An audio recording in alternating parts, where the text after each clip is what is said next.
my name is Dr. Olivia Moses, and thank you for joining me. Today we have a very special guest, and we're going to talk about goal setting and accomplishing some big goals you might have in your life, but you just don't know how to get started. Today we have the author of a wonderful book called Playdate with God, and it is a devotional for children and families. And her name is Dr. Kelly Holder. So I just want to thank Dr. Holder for being with us today and for actually sharing with us about how to set some goals. So, Dr. Holder, can you tell us a little bit on how you got the idea of even writing a book? I've always wanted to write a book. I think the first time I told someone I was going to write a book, I was in the 5th or 6th grade. And this book in particular, I wrote because I had a need as a parent of small children. I was looking for a particular book. I couldn't find it, so I thought I might try to write it. So tell us a little bit, there are a lot of people, and probably I'm one of them, we make these big goals in life, and then you say, I want to accomplish this, but you just never do. So how did you just make that first step on saying, you know what, I'm going to do this? I had the idea. I really wanted to write a book, and the first thing I did is I just decided I'm going to start to write. I don't even know if I started at the beginning of the book, but just the first hour that I spent putting my ideas on paper were powerful because they bled into the next hour and the next hour and the days that I spent working on this project. So when you said you got pen to paper, so to speak, so that was the very first step that you did? And how hard was it to even just get started?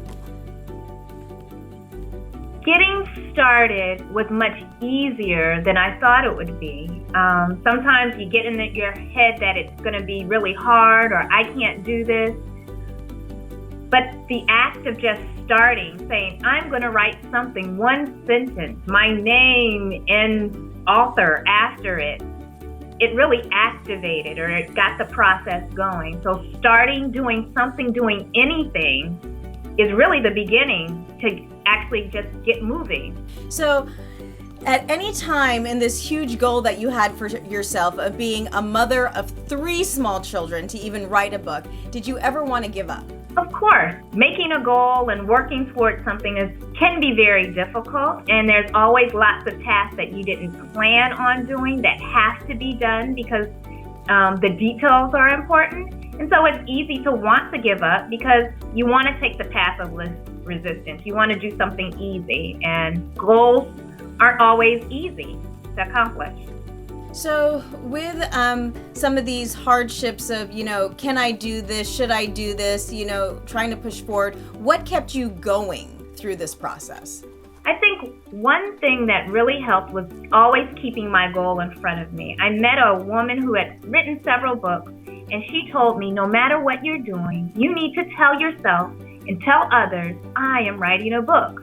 So if you're filing or doing research, you are writing a book. So you need to tell yourself, I am writing a book.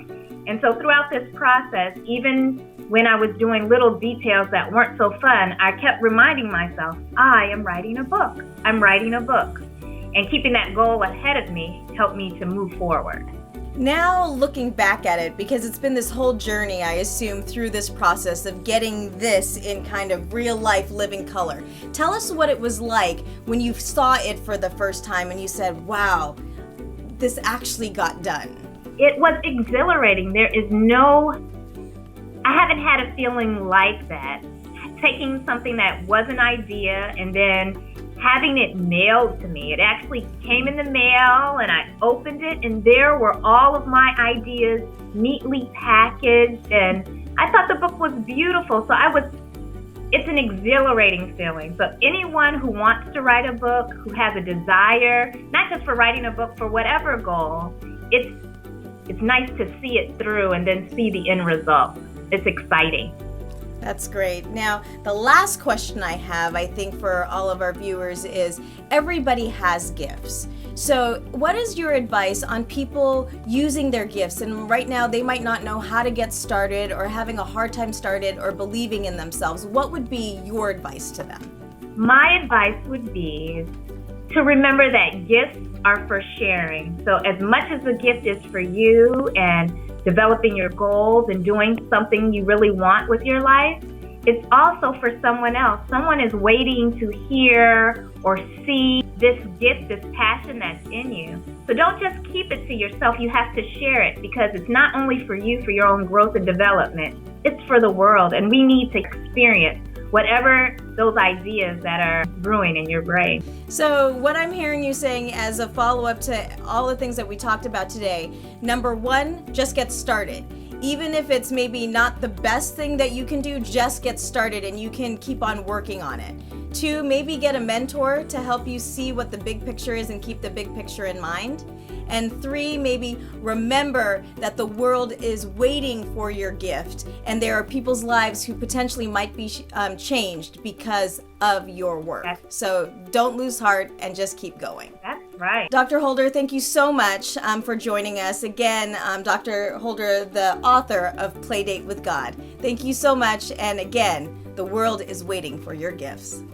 Now wait, don't go anywhere. Stay a little while and see my other cooking videos. We have my 2 cents videos and this new series that we have about interviews and interviewing experts from around the nation and even the globe about how you can be inspired to meet your goals and to live a happier and healthier life. And I hope that these interviews inspire you as much as they do me.